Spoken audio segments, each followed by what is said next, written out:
conversation on the most relevant issues affecting the workplace, as well as the human resource patterns being positioned to solve them on The Office. Get notifications on available job listings and advice on how to apply from featured experts in the industry every Thursday from 4:30 p.m. to 5 p.m.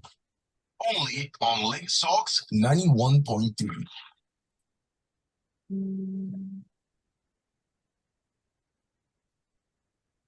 Are you passionate about human resources? Do you want to make a career switch to HR? Now is the time to take that step towards becoming a recognized and respected HR professional. Join the CIPM through the examination route. Book your seat at the next Diet, which holds September 15th and 16th, 2023, and can be written from anywhere in the world using a computer. Registration ends September 3rd, 2023. Don't miss out on this incredible opportunity to enhance your HR career. Visit www.cipmnigeria.org to register. For inquiries, call 0700-123-7555 or email exams@cipmnigeria.org. CIPM, we deliver value through people.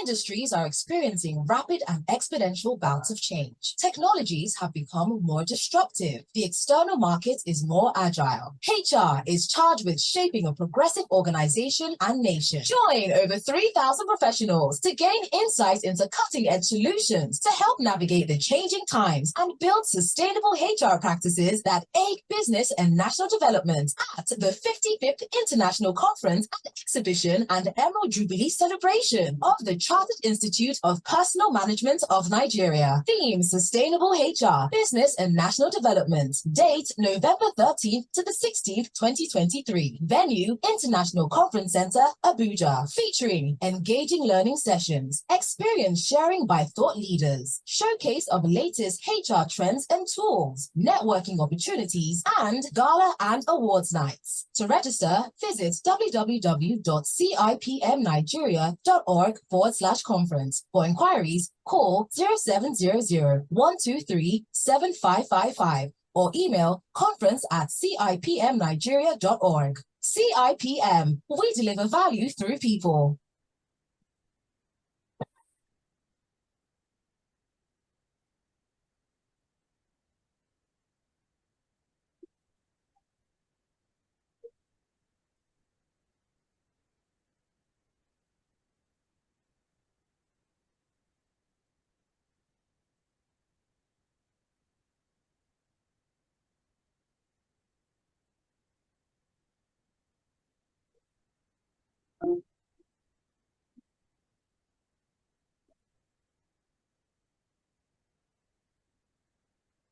All right, it's 91.3 Lagos Talks. My name is Michelle Ago. It is The Office, and we have our guest who is joining us. And remember that The Office is proudly brought to you by the Chartered Institute of Personnel Management of Nigeria and Lagos Talks 91.3. My guest today is a project officer, economic empowerment at Sightsavers with a robust professional background spanning over 7 years. He has dedicated his career to the humanitarian and development sector. Now, within his role at Sightsavers, he is committed to facilitating the integration of individuals with disabilities into the workforce, whether through self-employment ventures or waged employment opportunities. His responsibilities extend to collaborating with employers to ensure workplaces are conducive and accessible for individuals with disabilities. Furthermore, he actively engages with governmental bodies to craft and execute policies that foster inclusive employment practices, thereby contributing to a more equitable workforce landscape. My guest today is Mr. David Okorafor. He is the Project Officer, Economic Empowerment at Sightsavers. Welcome to The Office, sir. Good evening. Good evening, Lagos Talks. Good evening, everybody. It's my pleasure to be here. Thank you very much. It's a pleasure. It's a pleasure to have you join us today.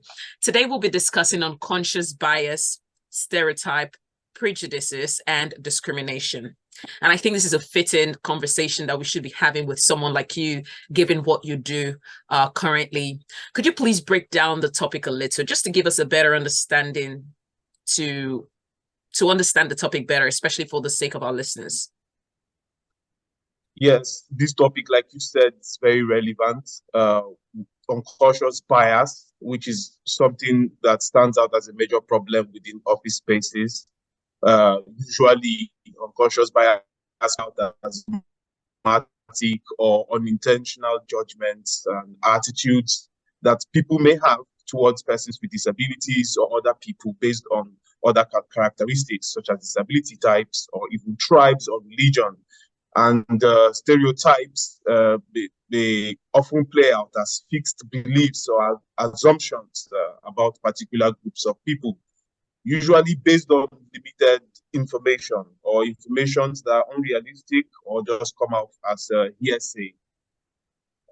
Prejudices, like you know, refers to when persons have preconceived opinions or attitudes that are formed about individuals with disabilities or groups of people without disabilities, but usually also based on irrelevant factors, factors such as race, such as gender or disability, you know, and of course discrimination, which bites so hard and very painful when persons are treated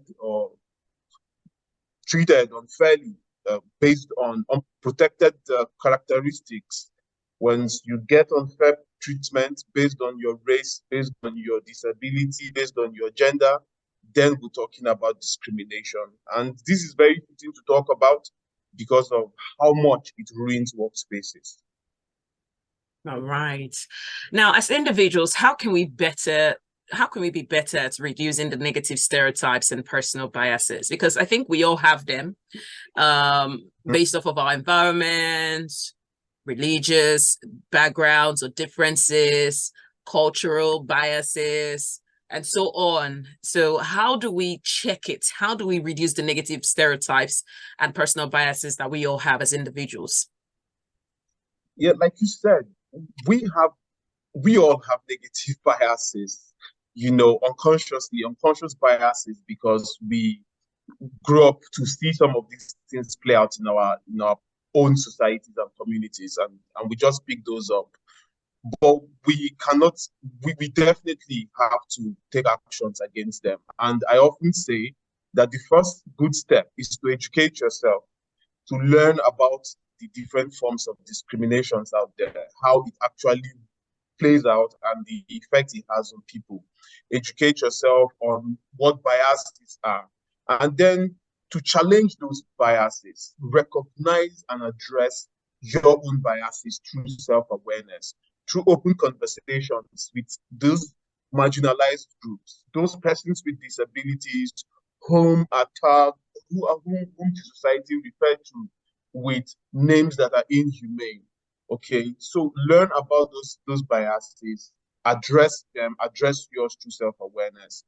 And you take a role when you understand that you are either a part of the problem or you are either a part of the solution. So take a stand against discrimination in your workplace. Encourage others to do the same. Stand up against behaviors that are discriminatory. Defend or speak out for persons who are affected by workplace biases, prejudices, or discrimination. And take advantage of training programs and programs such as these, and learn about what best practices are out there and key into them. I think that's one way we all as individuals can take a stand. All right. So what impact does bias-filled work environments have on the productivity of employees, based off of your experience so far? From my experience, I like to say that having unconscious bias usually impacts on decision-making, most especially for those who are in HR or those who hold managerial positions. Once you have unconscious bias, it leads most times to unfair decision making, because you find the decisions being influenced by how you perceive or treat people, often leading to you just being discriminatory or just showing favoritism without even knowing it's happening unconsciously. So And you know what that does to the numbers. It affects even your productivity as an organization. Stereotypes lead to oversimplified judgments, if I would say. Mm. People who are stereotypical tend to categorize individuals into small boxes based on few traits, few characters, few behaviors, and that way you ignore large individual unique abilities, unique gifts people may have. Just because this person comes from a certain tribe that is believed to love money, you just put that person in that little box and overlook so many more potentials that that person may have. And of course, all these prejudice also leads to unfair treatment, unequal opportunities for people within the workspaces, where persons with disabilities or people who are discriminated upon are not given equal opportunities just like everyone else. Do you now imagine how hostile the work environment will feel if this continues to play out? It becomes toxic. People's Mm. mental health becomes threatened. The workplace becomes uncomfortable for people to sit in. And of course, discrimination can manifest even through hiring. It can manifest when HR sits in interviews and other persons in management sits in interviews. It affects hiring practices. It affects promotions. It shows up in hostile work environment and a lot more that, but these are just very toxic things that happen when the workplace is discriminatory or have all of these unconscious biases or prejudices. All right, thank you. So now let's talk about the HR. How can HR professionals ensure a discrimination-free work environment where, the work environment is discrimination-free? Are there certain policies that must be guided or that must guide this or must be created to help enforce a discrimination-free work environment? Okay, yes. Firstly, I would like to talk about the Nigerian Disability Prohibition Act, which is the Discrimination Against Persons with Disability Prohibition Act of 2018. And that act, in force 2018, criminalizes discriminations against persons with disabilities.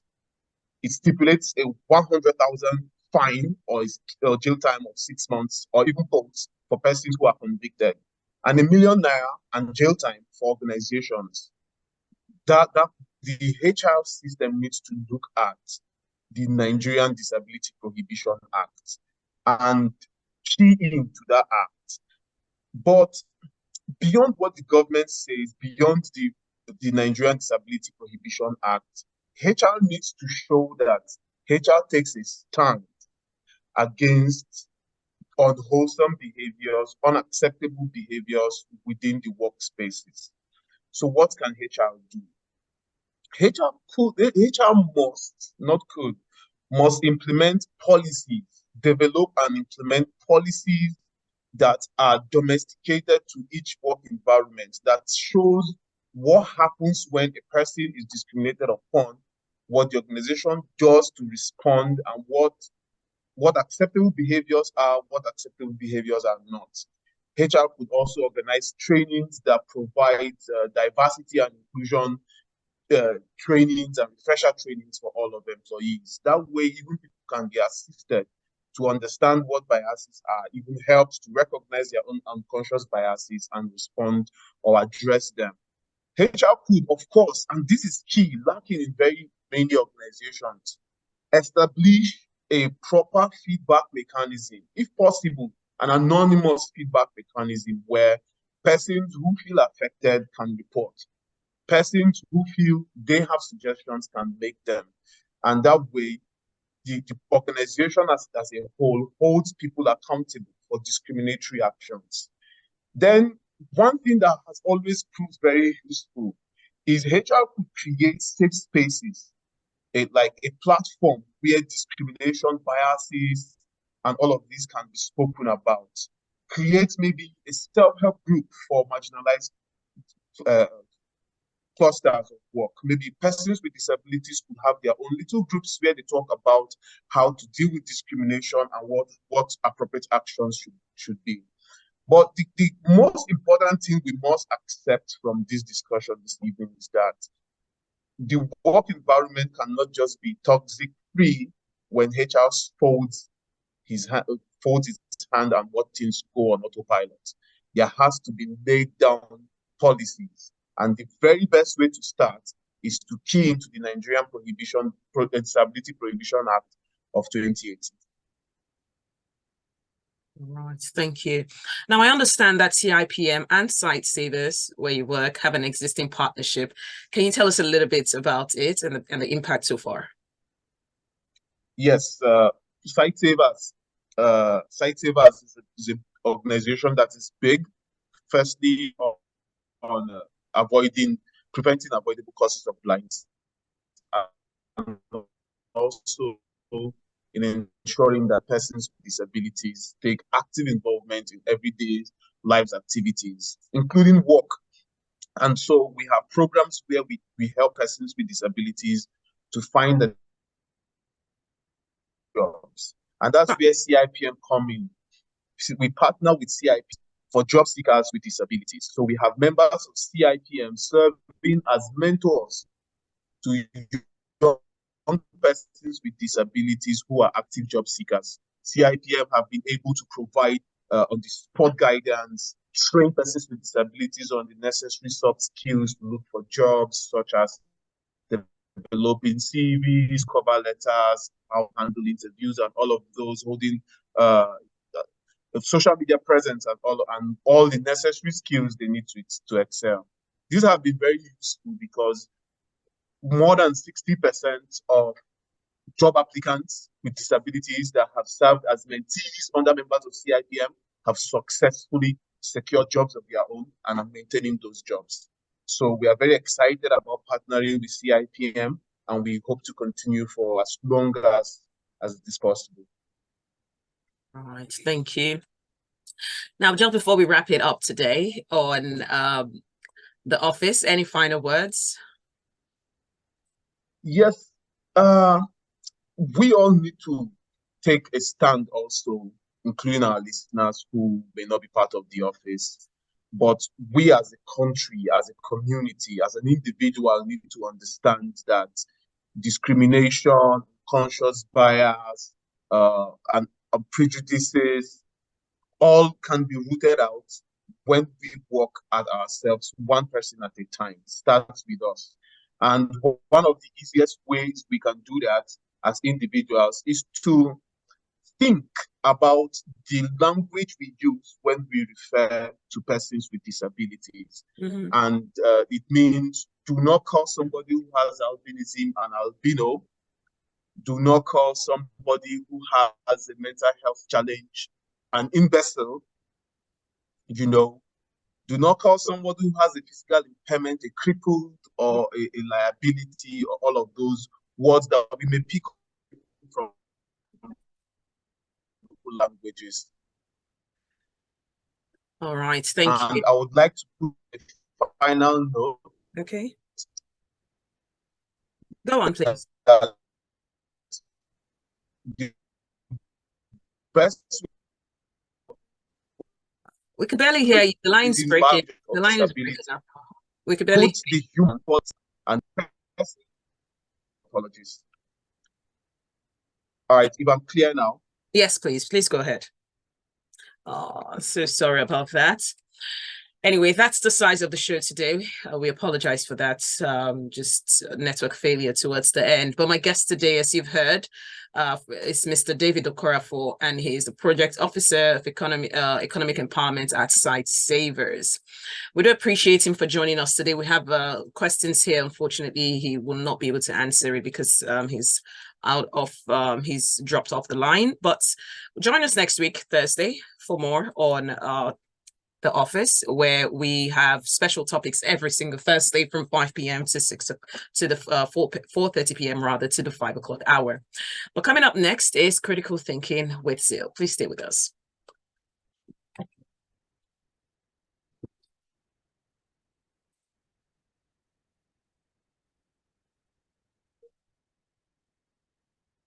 Passionate about human resources? Do you want to make a career switch to HR? Now is the time to take that step towards becoming a recognized and respected HR professional. Join the CIPM through the examination route. Book your